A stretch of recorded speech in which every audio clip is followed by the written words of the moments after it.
네, 최근에 캘리포니아주에서 겨울 폭풍으로 인해서 폭우가 많이 왔는데 이제 그것 때문에 정부가 올해 세금 보고 마감일을 10월 중순까지로 연장을 해줬습니다.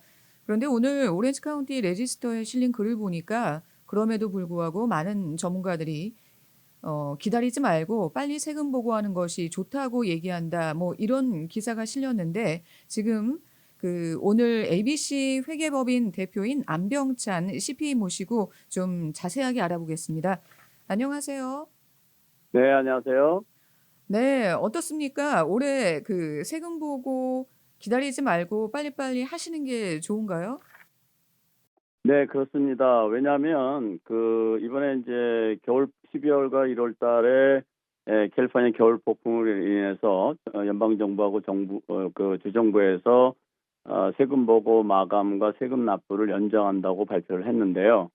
이것에 대한 미스언더스탠딩으로 잘못된 이해로 몇 가지 명확하게 이해해야 될 부분들이 있는데 그것 중에 가장 큰 것이 세금 납부 자체도 연기가 되는 거로 오해하는 경우가 있고, 그리고 자동 연장을 해준다 그랬는데 이 연장이 특별한 거로 오해하시는 경우가 있는데, 우선 첫째, 연장은 10월 16일까지인데 이것은 어차피 겨울 폭풍이 없어도 매년 있어 왔던 그런 연장입니다. 그래서 연장 신고하기 위해서 4868 폼을 준비해서 파일하면 연장이 되었던 그와 똑같은 거고요.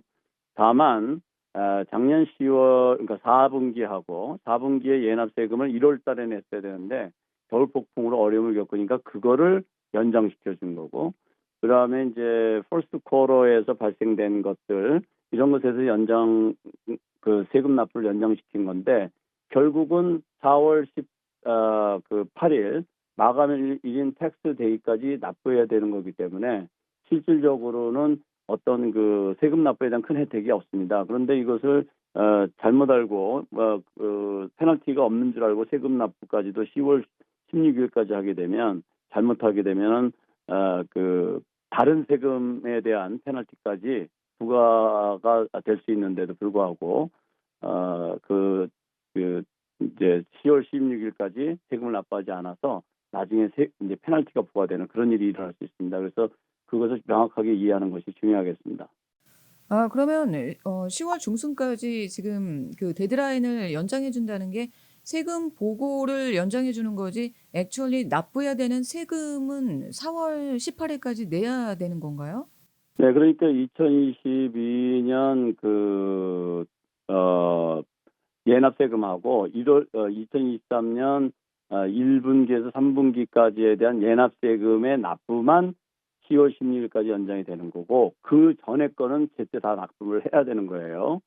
그래서 이제 그 부분을 명확하게 해야 되기 때문에 무턱대고 세금 납부까지 다 연장된다고 생각하면 안 되고, 꼭 담당 회계사랑 의논하셔서 이 마감일까지 세금 납부하셔야 될 금액은 반드시 납부하셔야 페널티하고 이자를 피할 수가 있고, 또 연장해서 납부해야 되는 부분은 연장해서 납부해야 한다 하더라도 페널티나 이자가 붙지 않는다는 점 참고하시면 되겠습니다. 아, 예, 알겠습니다. 그러니까 조금 이게 복잡한 부분이 있기 때문에 그냥 어스움하지 말고 좀 상의를 거친 다음에 좀 정확히 해야 될 부분이 있는 거네요. 네, 그래서 보통 이제 저희가 레코멘드 해드리는 것이, 금전적으로 아주 어려운 상황이 아니라면 나중에 국세청으로부터 뭐 냈니 안 냈니 벌금이 나왔니 안 냈니 그거 해결하려면 더 시간이 걸리고 힘들거든요. 그러니까 4월 18일까지 꼭 납부하시고 마감을 하는 것을 권장을 많이 하고 있습니다. 네, 그러면 이제 뭐 비즈니스 하시는 분들 중에서는 아직까지도 아직 세금 보고 안 하신 분들도 꽤 되실 걸로 제가 생각이 되는데, 이제 이분들이 그럼 아, 빨리 세금 보고 곧 해야 되겠다 하시면서 마지막으로 세금 보고하기 전에 주의해야 될 사항 그런 거 있으면 좀 팁 좀 알려주시죠. 네, 항상 이맘때 되면은 지금 이제 질문 주셨던 것처럼 연장하는 것이 좋은지 아니면 제때 다 하는 것이 좋은지에 대한 고민이 있기 마련인데요. 금년에 겨울 폭풍이 있었다 하더라도 직접 피해가 없으신 분들은 그런 것과 관계없이 본인의 스케줄대로 진행하는 것이 좋다고 생각이 됩니다. 왜 그러냐면 연장하는 것이 뭐 세금 보고를 준비하는 시간을 벌기 때문에 차분하게 준비할 수 있는 시간적인 여유, 그리고 계산할 수 있는 여유, 자료를 준비할 수 있는 충분한 시간 여유가 있다는 것은 굉장히 좋은 장점이지만 반면에 세금 납부해야 될 거는 아까 말씀드렸던 것처럼 연장되는 그 부분만 제외하고는 나머지는 세금을 제때 다 납부하셔야 되니까 자칫 혼선을 일으킬 수 있으니까 그런 부분은 4월 18일까지 정리하시는 것이 좋고, 그리고 4월 18일까지 그 세금 보고를 마치는 것이 또 좋은 이유는 예를 들어서 융자를 할 계획이 있다든지 투자를 할 계획이 있다든지 어떤 세금 보고서를 활용할 그 계획이 있다 그러면 세금 보고가 마무리되어야 되니까 4월 18일까지 하시는 것이 좋겠고요. 그리고 이제 그 세금 보고가 마무리가 되지가 않으면 2023년에 대한 어떤 계획이나 이런 거에도 뭔가가 마무리가 되지 않았기 때문에 불편을 겪을 수가 있습니다. 그래서 이제 그런 부분들은 특별한 사정이 없다 그러면 제때 하시는 것이 좋겠고요.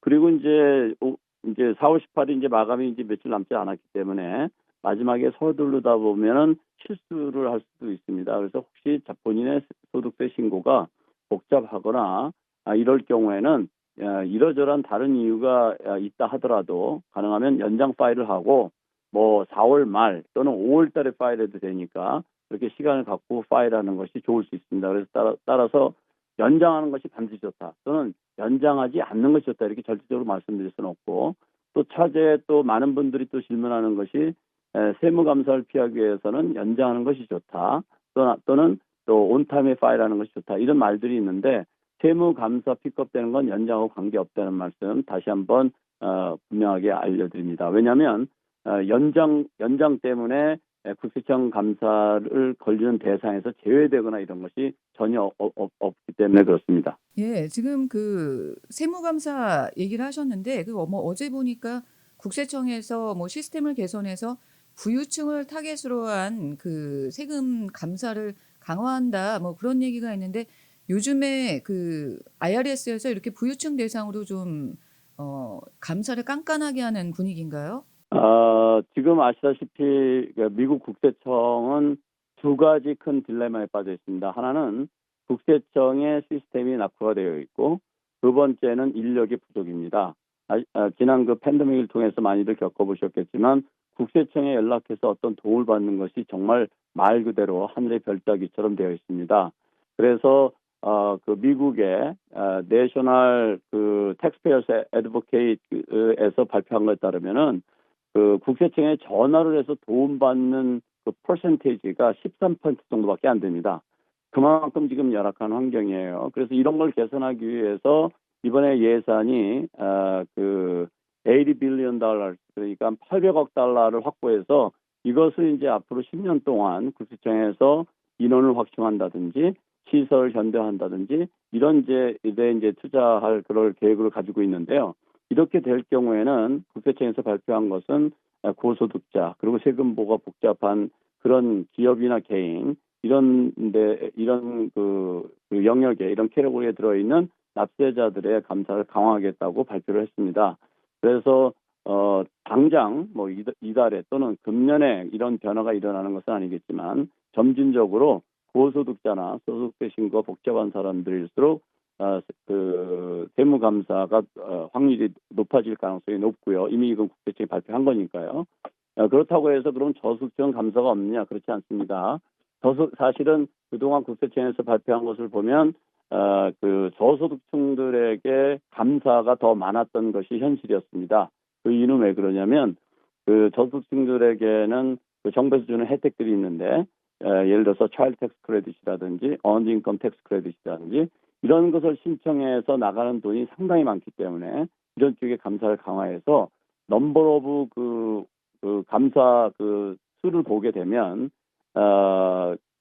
그 저소득층들이 오히려 더 많은 그런 아이러니가 있었던 것이 현실입니다. 그렇지만 지금 말씀하셨던 것처럼 국세청에서 재원을 확보해서 앞으로 고소득자나 복잡한 세금 보고 납세자들의 감사를 강화할 그런 계획으로 국세청에서 발표를 했습니다. 뭐 저소득층은 감사할 게 뭐가 있겠나 이렇게 생각했는데 그게 아니네요.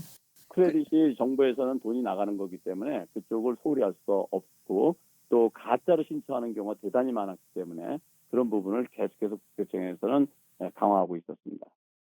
네, 그리고 올해 이렇게 한인분들 세금 보고 도와주시면서 지난해와 비교해서 조금 그 선방한 업종이 있나요? 어느 업종은 더 좋고 어느 업종은 더 나쁘다고 얘기하기는 대단히 어렵습니다. 같은 업종 속에서도 잘 되는 곳이 있고 안 되는 곳이 있기 때문에 그런데요. 그렇지만 전반적으로 전통적으로 그 비즈니스를 전통적인 방식으로 비즈니스를 꾸준히 해왔던, 예를 들면 다운타운의 비즈니스라든지 로스앤젤레스 다운타운 비즈니스라든지 이런 데에서는 상당히 어려움을 많이 겪었는데요. 특히 그 팬데믹을 거치면서 그동안 남미라든지 이렇게 해외 또는 타주에서 그 쇼핑하러 로스앤젤레스 다운타운을 방문했던 많은 인력들이 줄어들므로 인해서 그 실질적으로 전통적으로 로스앤젤레스 방문한 방문객을 상대로 해서 또는 그 비즈니스하는 그 리테일러를 상대로 해서 비즈니스에 했던 많은 홀세일러들이 어려움을 겪었던 것으로 나타났고, 또 이런 현상은 자동적으로 온라인으로 옮겨가서 앞으로도 이분들이 비행기를 타고 또는 운전해서 직접 로스앤젤레스 다운타운을 찾는 것보다는 오히려 현지에서 조달을 받는 그런 형태로 갈 가능성이 대단히 높기 때문에 이런 업종들은 좀 어려움을 겪었습니다.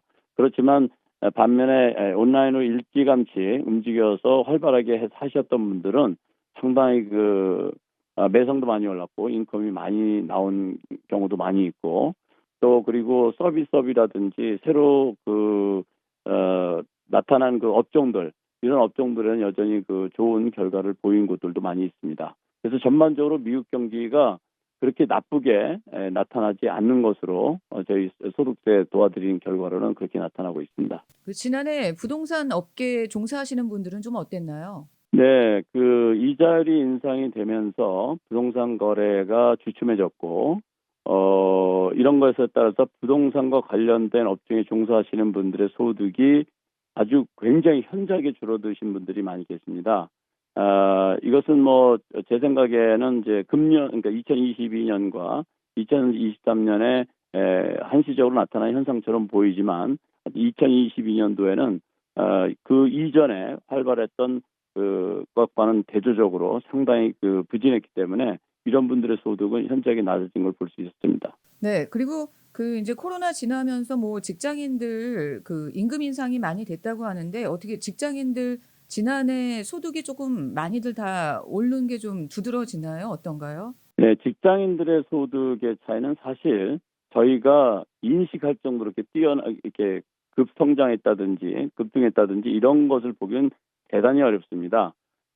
뭐 또 아시다시피 매년 CPI 정도는 인상이 되는 것이 일반적인 그 형태인데요.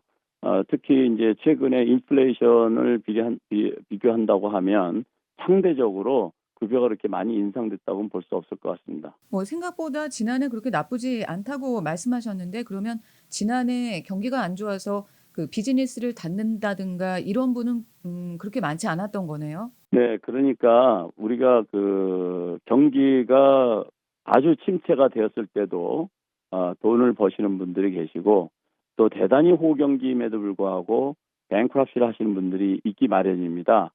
그런데 지금 경기가 무슨 전체적으로 경기가 침체가 돼서 비즈니스가 스탑이 되고 뭐 이런 형태의 어려움을 겪는 것이 아니기 때문에 그래서 일반적으로 지금 우리 그 고객을 중심으로 봤을 때 비즈니스 하시는 것에 뭐 크게 뭐 문을 닫았다든지 또는 뭐 이렇게 어려움을 겪는 분들의 수는 매년 발생하는 정도의 수이기 때문에 그것을 기초로 생각해 봤을 때는 그렇게 뭐 경기가 너무 어려워서 많이도 힘들었다 이렇게 말씀드리긴 대단히 어렵습니다.